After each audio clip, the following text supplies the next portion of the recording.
Greetings everyone, it's time for another ProGuides video. It's me, Nathan Ng again, and I'd like to welcome you guys back to our channel. In today's video, we're going to be going over how to dominate the T side, and I'm sure a lot of you guys have the skills to be a dominant T side player, but maybe lack the understanding of how to approach attacking on a bomb site. I'm going to explain the process to you guys so you could be able to take control of the map, and as soon as you guys do this, you'll be finding yourself winning more rounds left and right.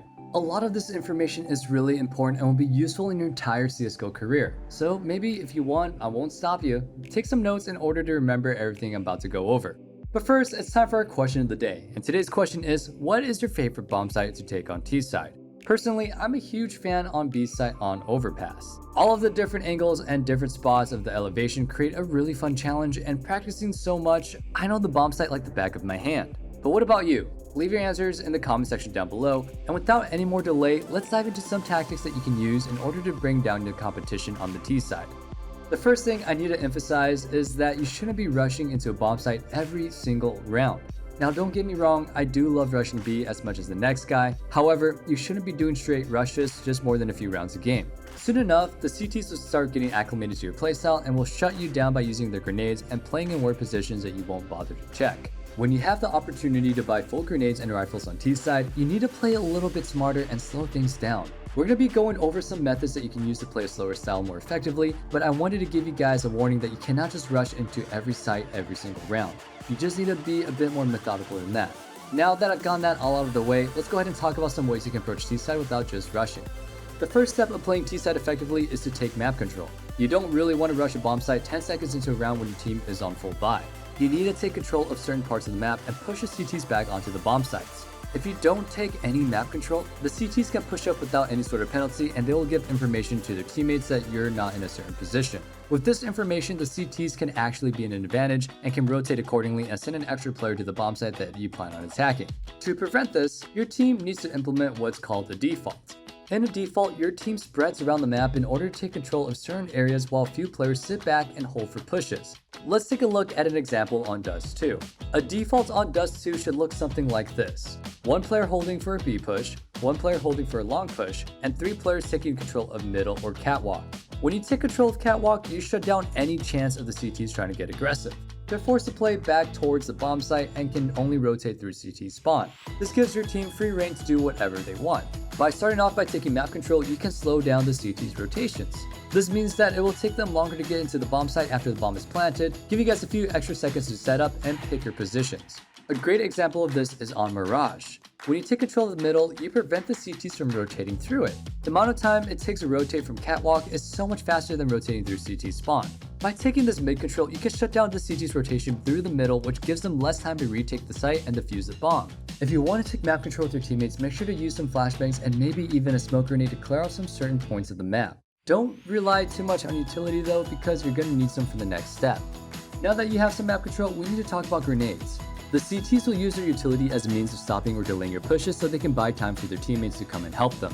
To be quite honest, there's nothing more annoying than you guys doing a really cool 5 smoke execute that you found on YouTube, only to have the whole thing stopped by a single incendiary grenade. After taking map control, your next objective is try to get the CTs to waste their grenades before you can actually commit to the bomb site. This is known as baiting utility or baiting grenades. As a general rule of thumb, the CTs will always use their grenades as a response to your own grenades. When you start dumping flashes over a bomb site, the CTs will want to throw down their smoke or incendiary in case that you want to try running in. The end goal is to leave the CTs with as few grenades as possible when you actually decide to go onto bomb site with your teammates. Taking a bomb site when the CTs don't have an incendiary is so much easier than if they do have one. This might sound like a weird concept, but I promise that it's not difficult to execute. Next time you're sitting outside the bomb site by yourself, try throwing in a flashbang or 2. You'd be surprised at how many enemies' grenades you can waste. So you've taken some map control and the CT's grenades count have been slowly been whittled down. At this point in the round, it's time for you and your teammates to take action. You need to group up with your teammates and then hit that bomb site together, and someone is going to have to go in first. And that important person is called the entry fragger, and he'll probably die, but he's very necessary. A common misconception that many people have with entry fraggers is that they think that their only responsibility is to go in and then get a kill. However, getting a kill is just an added bonus for entry players. The entry fragger has 2 main objectives. The first objective is to create space for their teammates, and the other one is to get information. Creating space means to go out as far as you can into the bomb site before you die. By doing this, the CTs will be focusing on killing you while your teammates will be able to come out to the bomb site and maybe trade and get clustered together. When you do eventually die, and it will happen, your teammates will be spread out across the bomb site and they'll be able to get a trade kill without too much trouble. Although your impact on the round doesn't really show up on the scoreboard, your teammates will appreciate your service when it wins you the round. As I mentioned before, the other important aspect of being an entry player is to get as much information as you can for your teammates. You need to have really good crosshair placement and clear out all of the angles for your team. Even if you don't see anyone and you don't know where the CTs are, you can go ahead and tell your teammates where they are. This way, your teammates can clear out all the angles and positions you didn't check since you are running in first. Entry fraggers die, and they die a lot, and that's honestly okay. Your team may be thanking you later, but as an entry fragger myself, it is so frustrating when they don't go in after you. Then your death just goes in vain. If you are not an entry fragger, try to support your teammate by going in and throwing in some flashes or smoking off any choke points the CTs could spot you from. You won't probably be able to coordinate a full smoke execute when you're playing solo queue, and that's just perfectly fine. Just focus on supporting your teammates the best way you can with flashes and then trade your teammates that were kind enough to go in first. Alright, so your team has traded their way into the bomb site and are ready to plant that bomb. Now let's go ahead and talk about how you can play in the late round and prevent the CTs from retaking successfully. Let's start off by talking about where the bomb is planted. If possible, you want to plant the bomb in the spot where it can be seen from multiple angles and you can prevent any ninja diffusing. In some situations, you'll be forced into planting some spots that aren't really great for holding off the site, but that's perfectly fine as long as you can get the bomb down without dying. In a post-plant scenario, you'll be finding yourself with 3 different scenarios: an even number scenario, a man advantage scenario, and a man disadvantage scenario. I'm going to explain how you can approach each of these scenarios so that your team will have maximum success in the late round. If you have a man up or in the even numbers, you're in the driver's seat. You have switched roles for the CTs and it's your turn to defend the bomb site from attackers. In this situation, your job is quite simple. You just need to play passively and set up crossfires with your teammates. Make sure that it is possible that every point of entry onto the bomb site is being held by someone on your team. This isn't always possible if you're 3v3 or 3v2, but try your best to watch the common entrances onto the bomb site.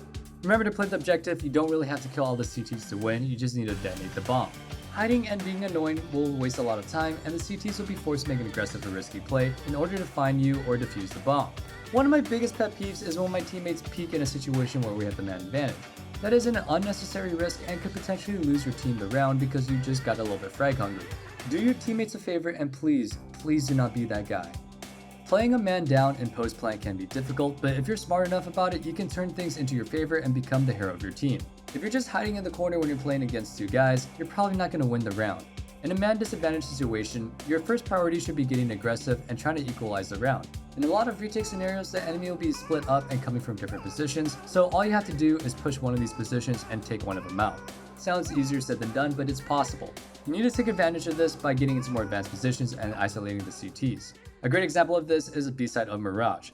A great way of getting aggressive and equalizing the round in a post-spawn situation is by pushing into the market and trying to kill the CT rotating from jungle or spawn. In a 1v2, pushing market and getting a kill can turn the round into 1v1, and then it's anyone's game. If you have a teammate alive with you, group up and get aggressive together. Try to create as many 2v1 scenarios as you can, and you could get yourself that win. Regardless of the number situation, try to make most of the utility that you have left. Whether it's smoking off a choke point, flashing your teammates into an aggressive position, or throwing a Molotov on the bomb, using your grenades properly will definitely give you guys a massive advantage and help you guys in the post plan. There might be scenarios where it's better to stay hidden and not use your grenades, but generally, using your grenades whenever possible is the best call of action.